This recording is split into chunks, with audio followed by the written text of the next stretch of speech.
shit, I completely forgot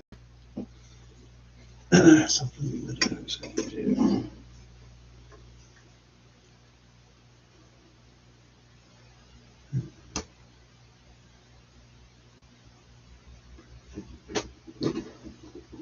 Just take a moment.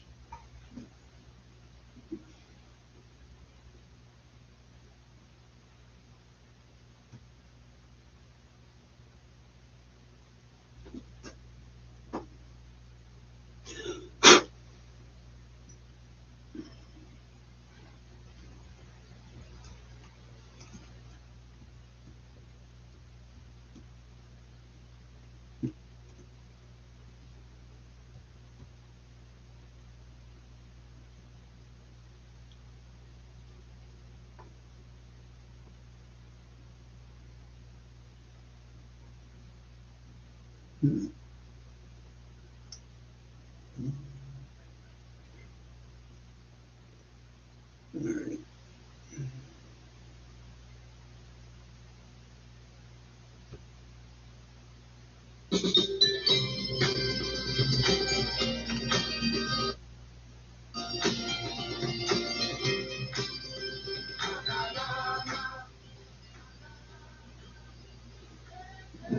That's probably too loud, I guess. I don't know.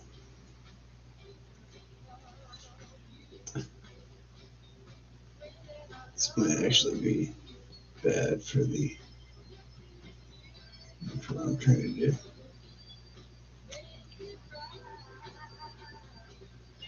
Maybe I should.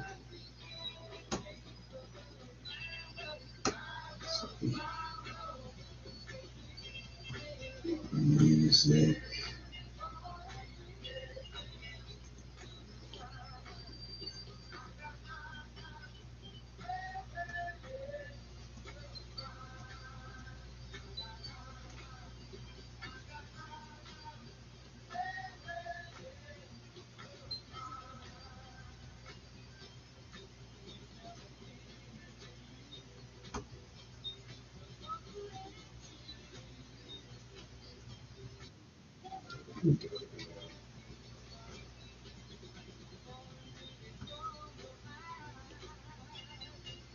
What's going on?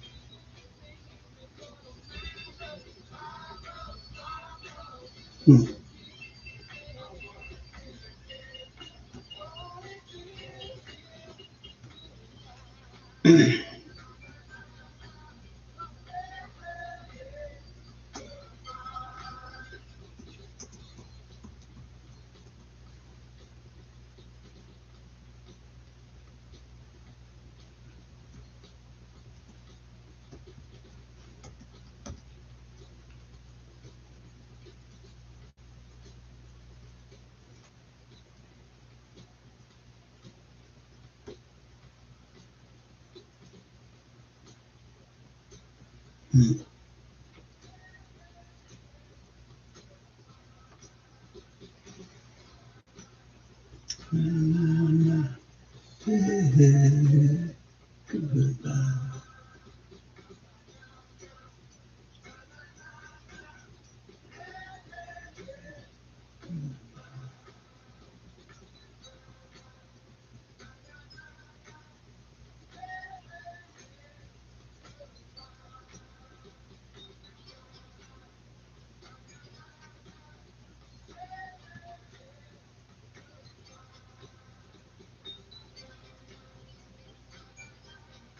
Yeah, it's crazy.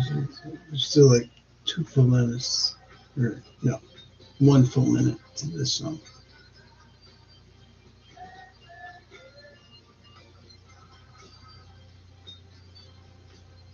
It's a little bit repetitive towards the end there. I used to love you, girl.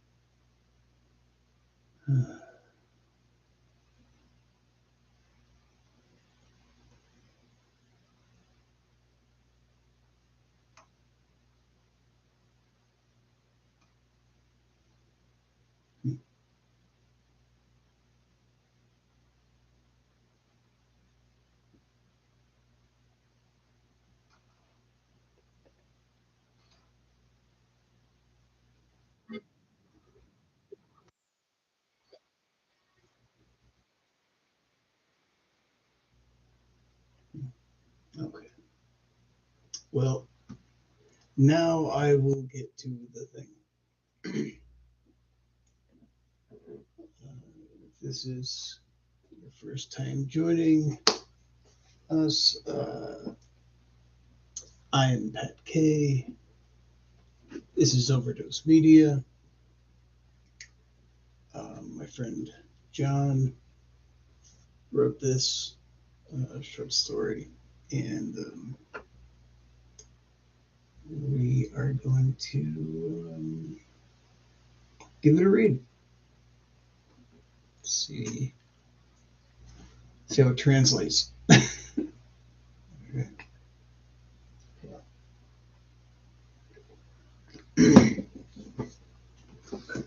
A couple of things. Excellence is not winning arguments. The final argument of the Tao Te Ching. Causation means succession in time of events in space, the space being physical or mental. Time, space, and causation are mental categories arising and subsiding with the mind.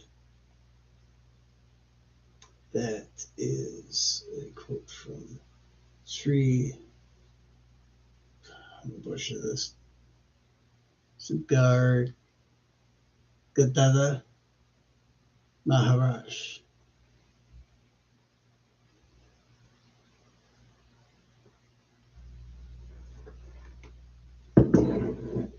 All right.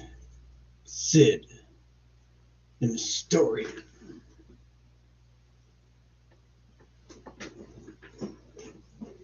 Look at my computer. Oh, everything's shutting down on me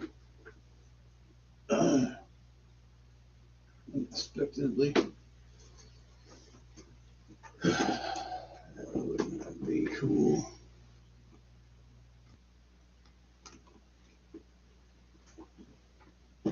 Okay.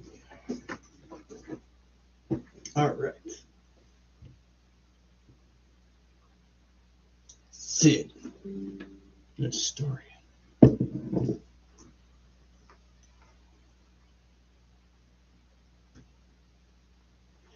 In the year 2085,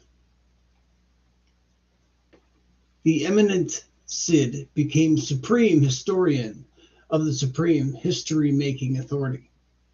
Under his erudite leadership, the authority soon liberated the entire planet, all of human civilization, from historical erasure through incisive argument, militantly revolutionary force of arms, the conquest, and its meticulous historic record were complete.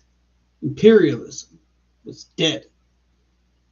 All the excuse me, all the obsolete, incomplete archives were assimilated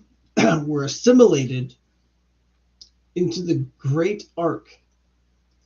All anti-intellectual, ahistorical, and presentist terrorists were corrected through compulsory previous education or else historically eliminated. It was only then that the supreme task of the Supreme History-Making Authority could begin. Sid, all things must be documented for the historical record so that the people of the future will know exactly what happened, what narrative is correct, and how to correct narratives. There's no reason to ever do anything else. How else would our civilization know what it must do? Every decision necessarily must come from critical, erudite, reflection on the knowledge and events of the past, and thus any ahistorical approach to human affairs would simply be uncogent.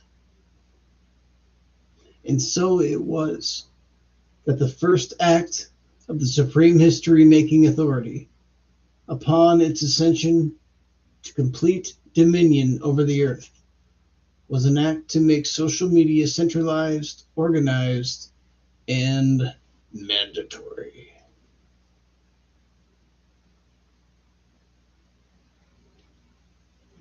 I suppose that was the big grabber. All right, yeah. I'm interested. Thence, on the record, the social media app. Oh, okay. Thence, on the record, the social media app of the future recorded every social network and historical utterance for historians and posterity in the form of sacred historical data.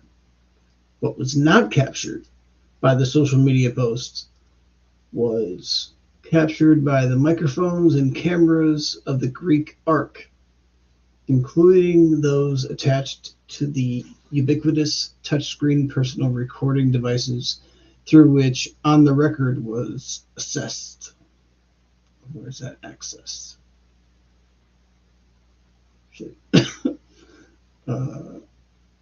Accessed. Okay. I think it's accessed. Like the new social media posts, these devices took on sacred significance.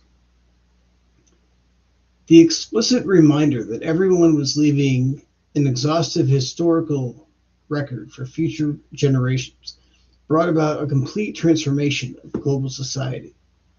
The drive of the individual to establish their identity in a comprehensive historical record became the new axis of social life. In all domains, people began acting extremely virtuously, meticulously, documenting their serious concern for all the most pressing historical and historiographical issues. Understanding their identity in terms of their contribution to the great arc, everyone did their utmost to make their existence seem as praiseworthy and desirable as possible to future observers. Once this force was unleashed and harnessed, all goodness became possible. Verily, the hungry were fed, the homeless housed, the sick cured, the violent tamed, the ugly given plastic surgery, and many other grand and noble things besides. Wow, very optimistic. Even during sex, everyone became passionately eager to record their critical, erudite, and incisive dialogical introspection about what this embodied. What?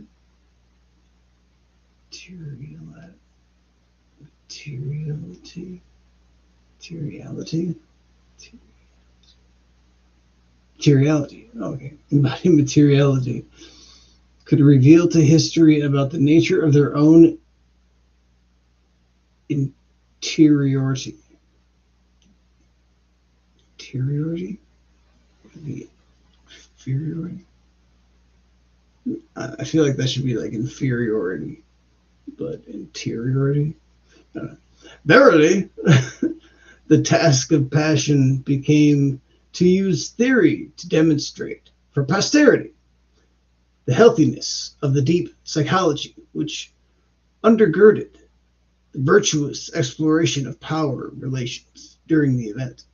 At all times, everyone sought to be like an historian, said Sid. And lo, history is the end of suffering. Justice is agreed and ubiquitous. From the records of past, the history-making class has sculpted salvation For all generations to come, the meaning of the great story shall be continuously perfected, fixed in place, and preserved anew. The argument was so persuasive that many wept and fainted when they were persuaded by it. Everyone agreed it was by far the most interesting and incisive argument ever. But alas, problems arose. What if we make mistakes? Asked an eminent historian. What if the great ark reveals them? Would the society of the great ark itself not be undermined? There is no need to fear, said Sid. As the guardians of the great ark, we can easily purge it and refigure its contents as needed. This may seem ahistorical, but if it were done for the sake of integrity and preservation of history, it would be justified. One cannot act in defense of history with moral scruples, or else it will be destroyed. Morality is the fruit of history, but it would swiftly rot if it were not protected by a gun.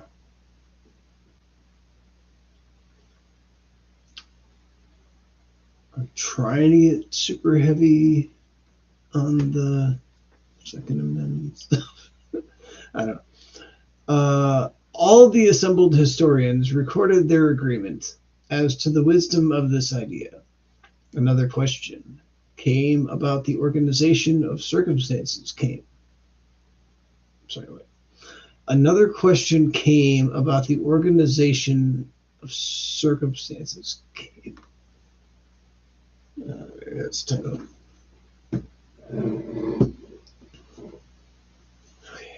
Most eminent Sid, I don't think any of us can make sense of any of this new on-the-record data. Promptly, this was addressed by Sid. Don't fret. The program has been designed by our most cutting-edge historians to help us by making sense of itself to some degree. You can prompt it with all your questions, and it will provide the historical answer. Then we will write our papers. There is no other viable way to conduct real historical research. But there was more to the whole commotion.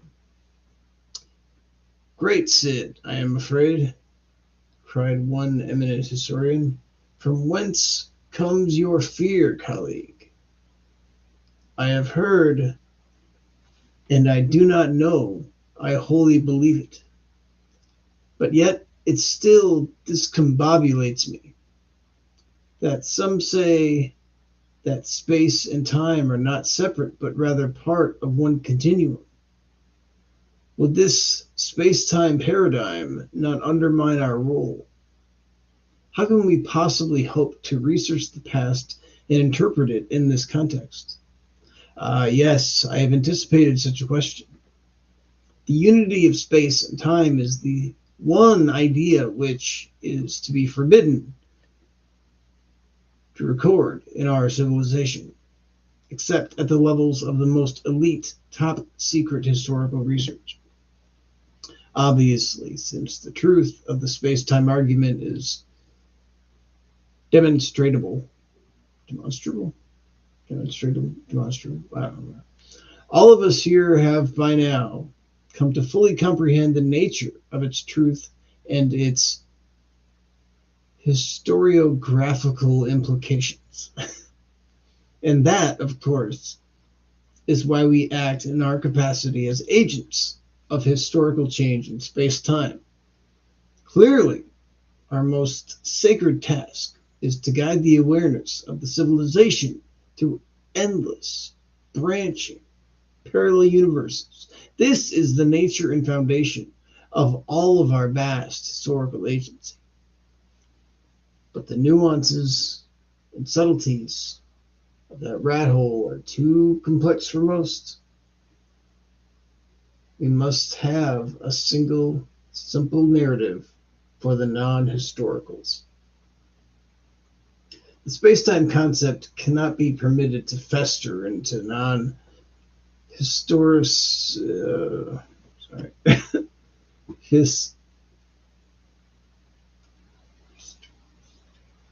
Historicity. There we go. Yeah. I knew that's what that word was, and I choked on it for some reason. But yeah.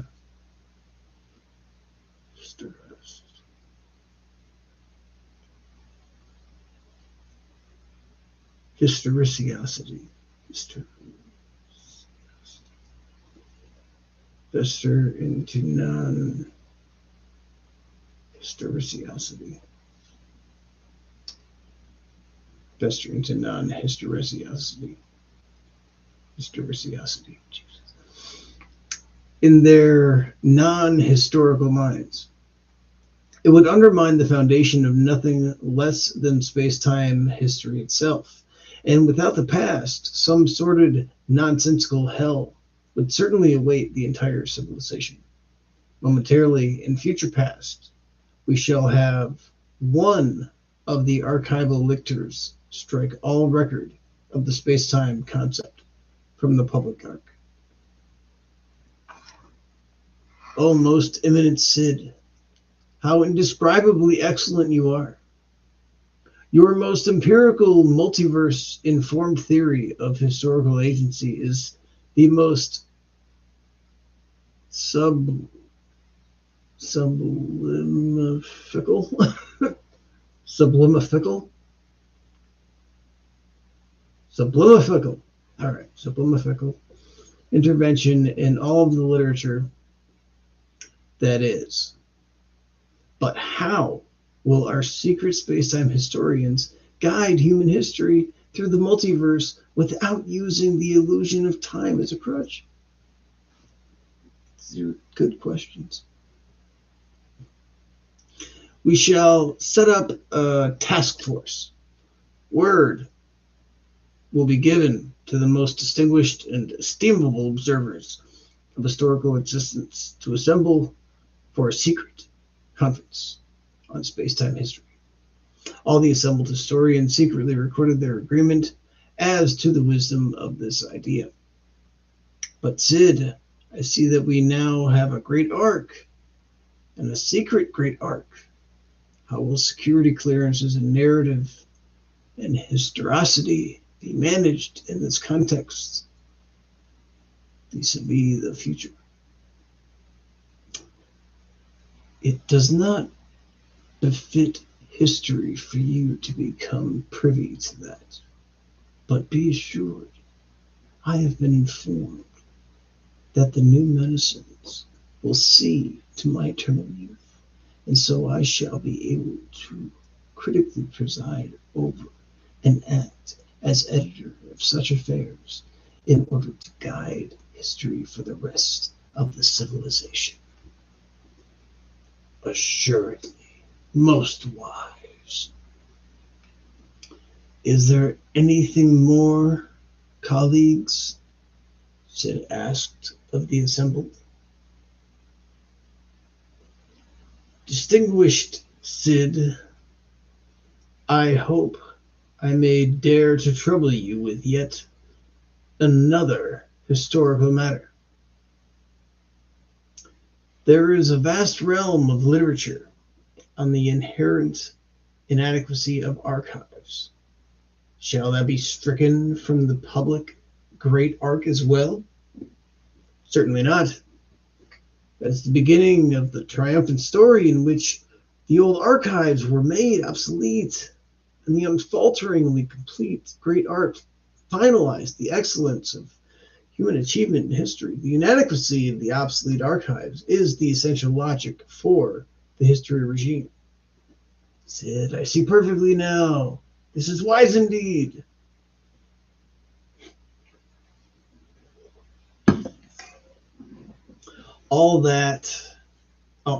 At that, all the assembled historians returned to their cubicles in the academy.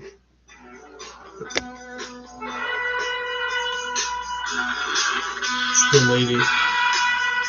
She's all you ever want. She's the kind of love to flaunt and take to dinner. She's got grace. She's a win. What's up, baby? Okay. Okay.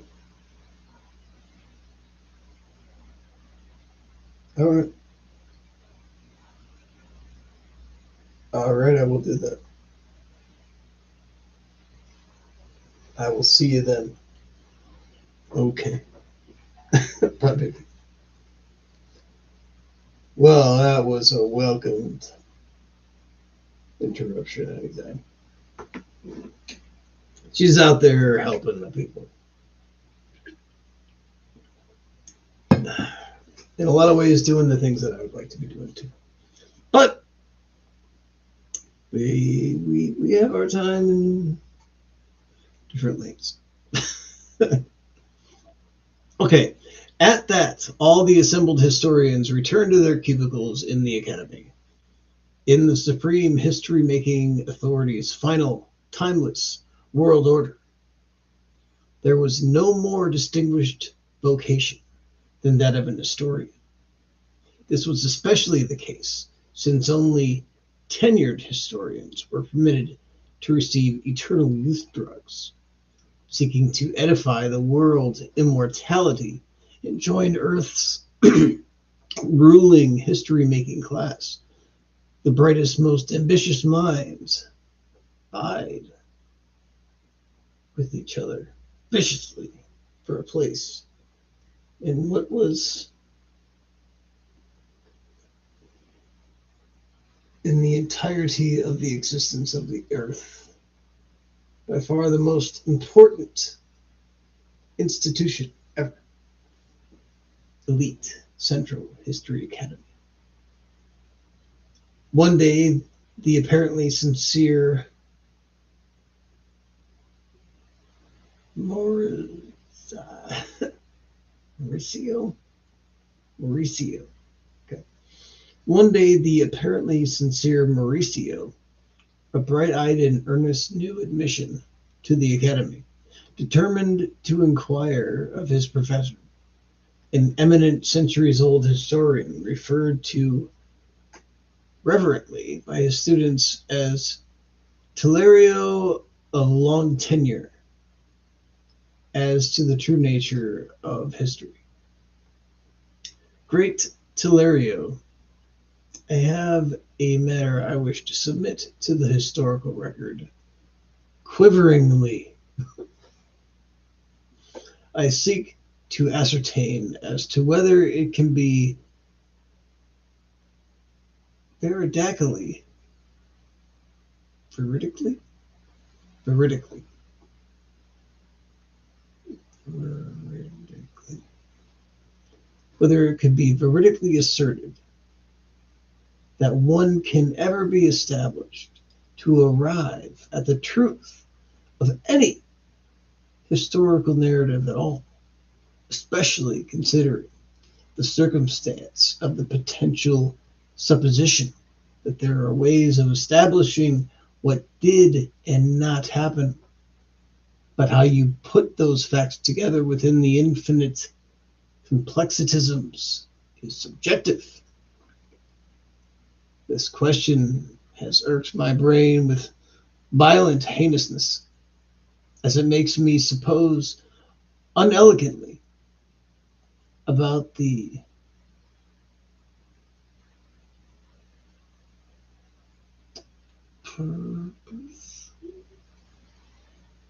purposiveness. Purposiveness. I mean, I know we're not like playing Scrabble, so I'm not going to like challenge it. Purposiveness. I don't know. I don't know about that one, John. Anyway, about the purposiveness of all things. Nonsense. The fierce, erudite detective solves the crime. Would you propose to entrust a non-historical with the right of narrative power? On their own, their feeble minds can't create the truth of even something as simple as their own lives. It must be given the correct narrative by an able-minded historian. If it were, as it were, in what you rightly suppose is a supposition, there would be no shared reality at all. An historian weighs all reality impartially, arriving at the socio-empirical truth of events. That is why an historian must govern reality. Otherwise, it would have no historicity.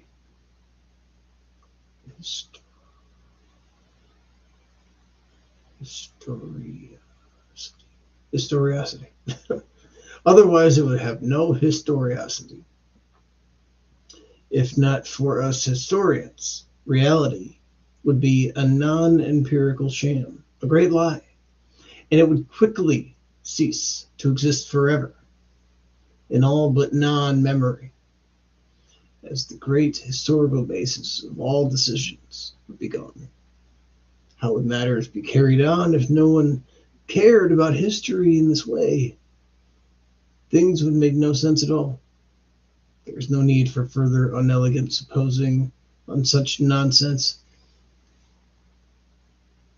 In spite of such elegant supposings, though, young Mauricio, I can see from the almost astuteness of your question that you have the potential to be a quite incisive historian indeed. We will need history help from a mind such as yours in the years to come, because, alas, my research indicates that the historical, oh my God, historicalization indicates that the historicalization of the great arc is not complete. What is needed for our sacred historicization is the greatest project in history. Come to my lecture tomorrow, as in it I shall describe the nature of this problem of history and the solution to it. I would be happy to submit my emphasis on the ascension fact of your attendance as extra ascension, though certainly the meritoriousness and edifiability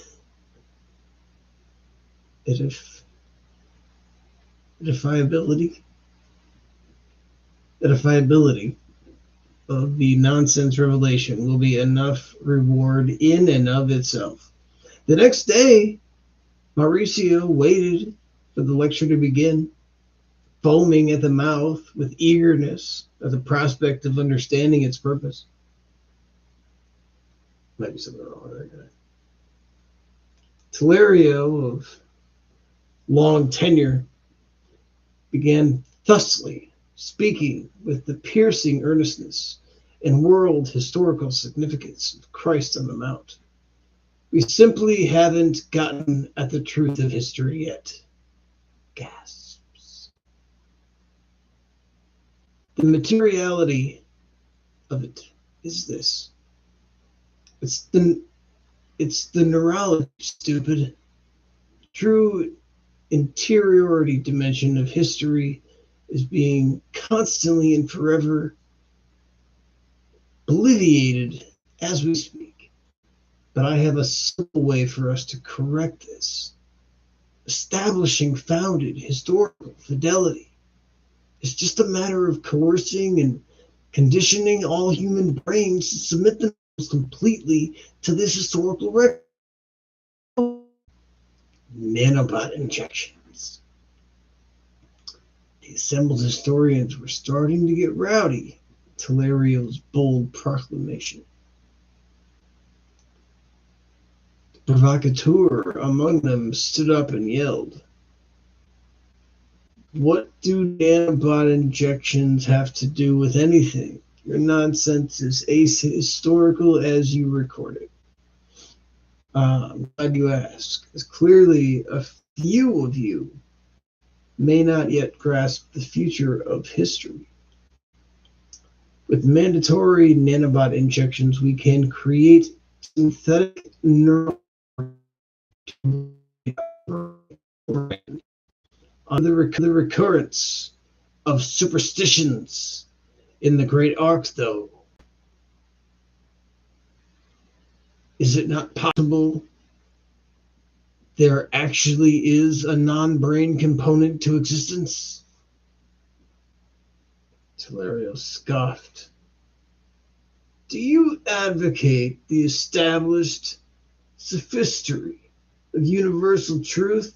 I clearly see that as nonsense.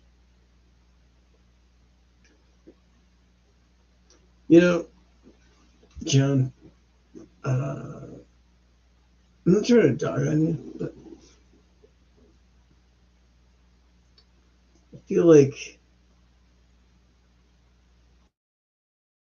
we can do more with this. Rowdy.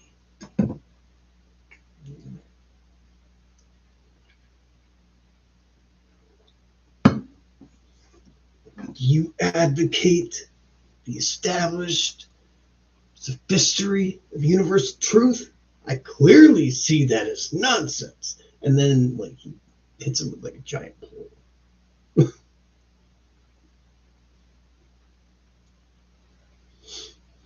But of course, you are right to point beyond the singleness of the brain. It is my suspicion, though it may be a supposition, that my colleagues have brains as well. I can feel the truth of this when we discourse elegantly.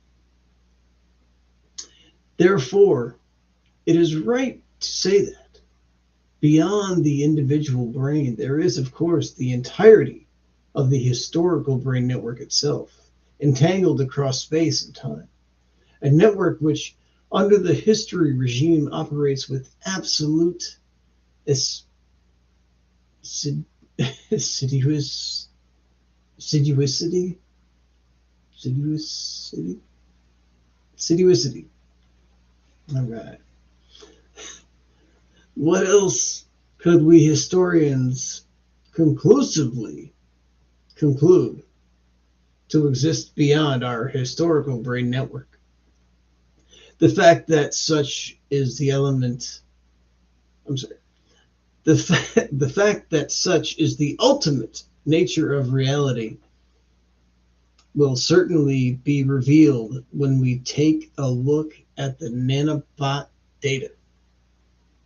Sid rose once more.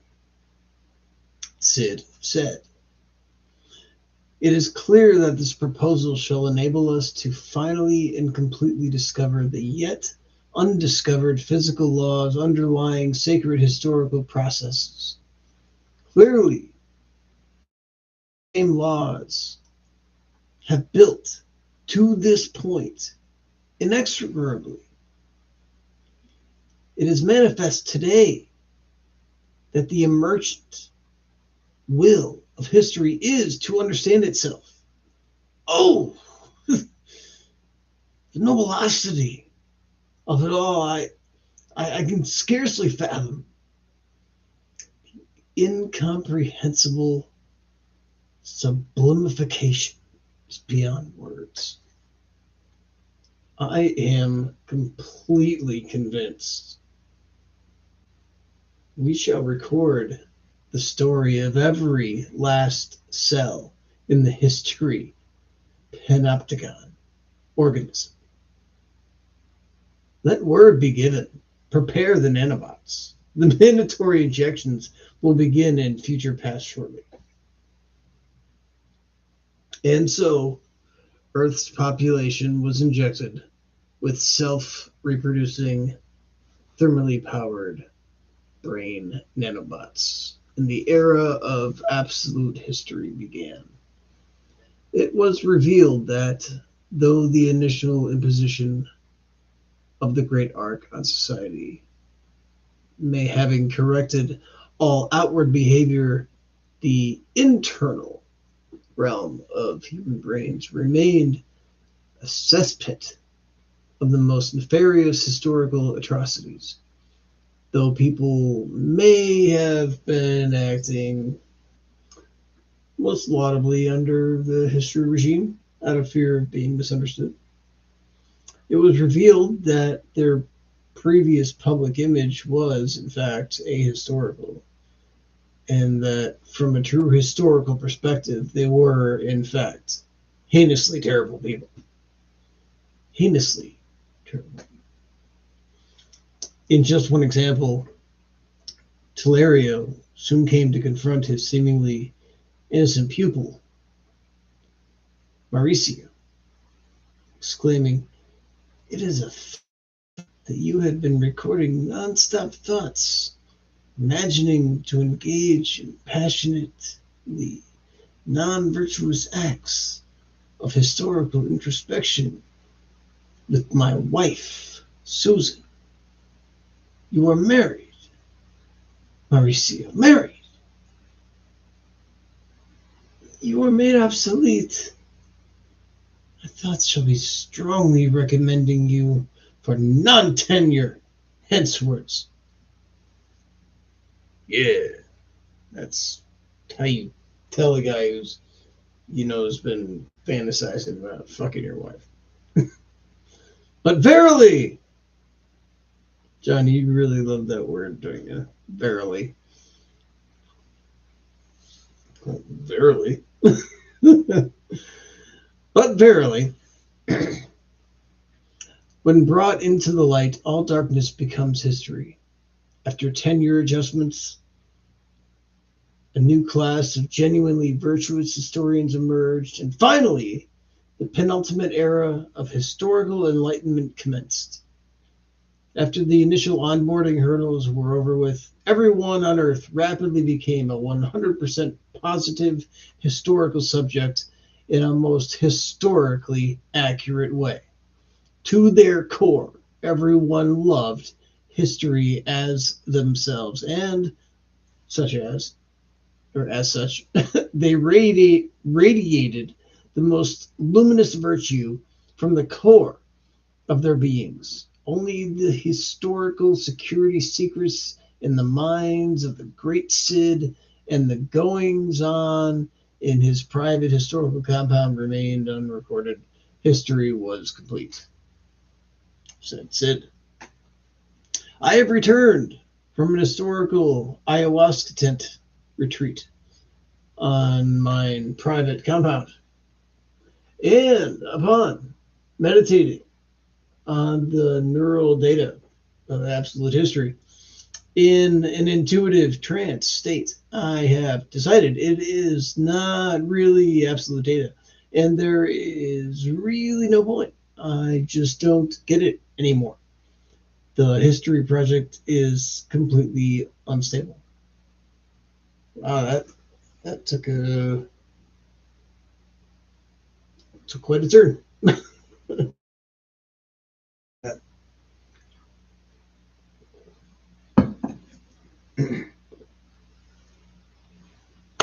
Okay. All right. Having been a supreme historian and paramount tenurer for 50,000 years or more, it has become apparent to me that people here really do get their hands on uh,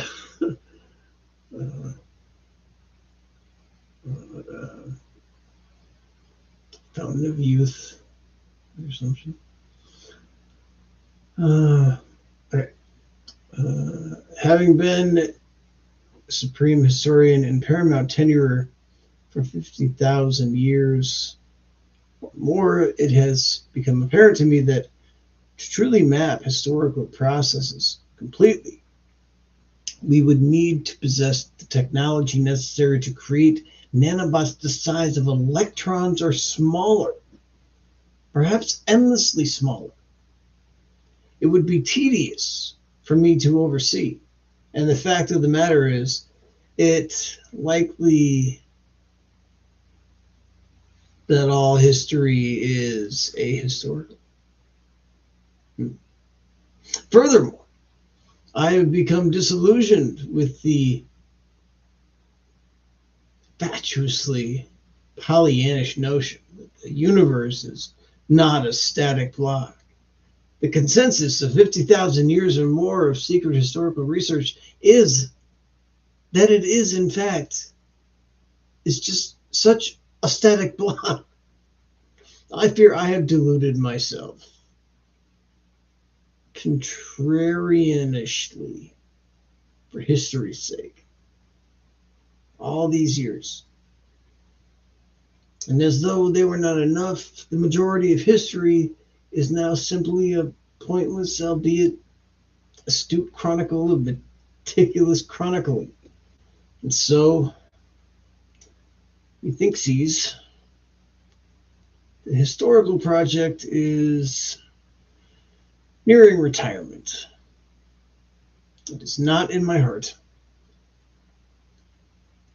The only solution to suffering the historiosity in space-time is to finally and completely end the violent heinousness of history itself. There is no point in questioning the proposed solution. The intuitive logic of it is apparent. Hensely, then, I decree that the civilization shall be obliterated by nuclear weapons. To conclude it, I record the remark, why? And thusly, the inevitable end of history.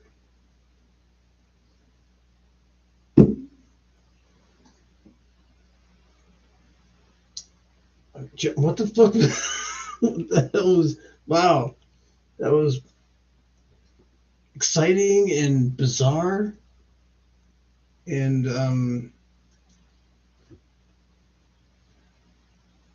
a little disappointing. There are, like, I feel like some plot threads were created that, didn't really come to any good fruition.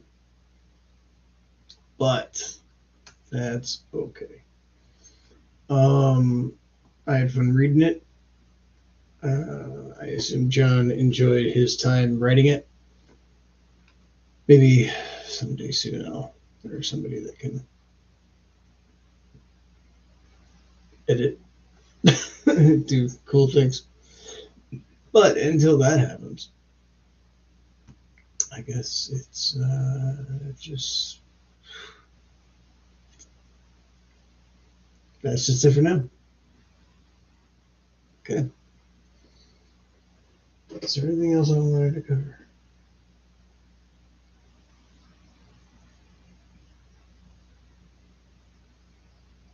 Nope. Okay. All right. Well, don't forget to click buttons down here, like buttons and subscribe buttons and send me money buttons.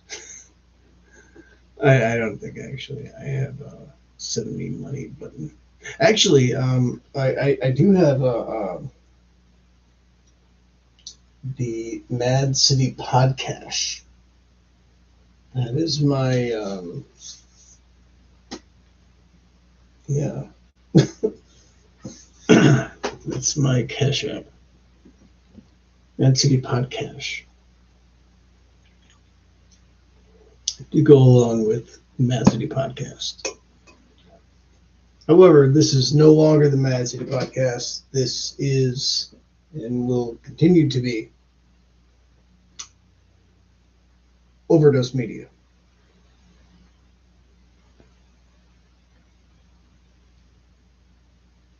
All right. Well,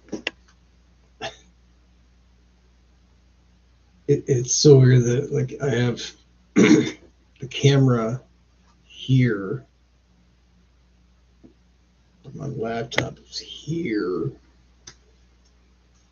So looking at myself from this is a weird angle. I feel like I look weird. One second.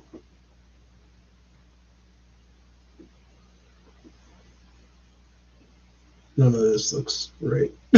The way this scar decided to fuse itself to my jaw. Oh.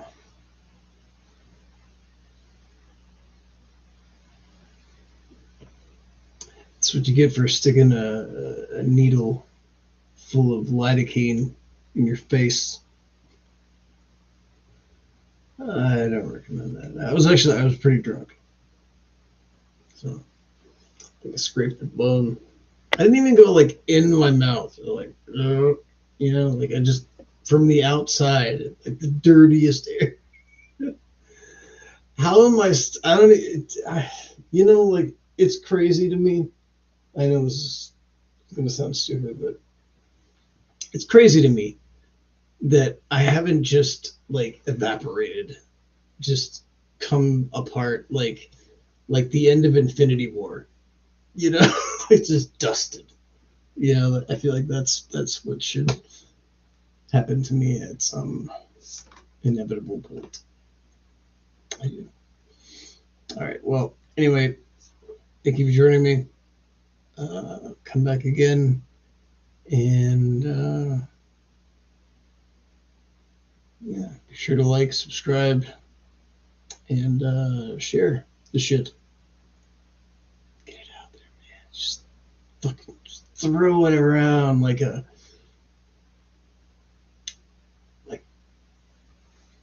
it out there like a cheerleader's nipple from last year's homecoming game. I don't know what the fuck it is. Jesus Christ.